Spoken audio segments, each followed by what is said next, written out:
Hello, today we will be showing you how to properly install and remove fiber optic probes from Osensa's FTX series transmitters.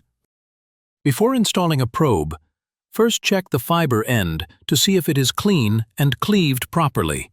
If not, use the included fiber cleaving tool by inserting the bare fiber end through a hole in the cutter and pushing the lever down in a firm and smooth action. To install a probe, firmly push the cleaved end into the fiber receptacle at the top of the transmitter until fiber bottoms out. The receptacle includes a retaining feature that will allow the fiber to be inserted but not easily pulled. To remove a probe, first cut it off about 1 to 2 inches above the transmitter.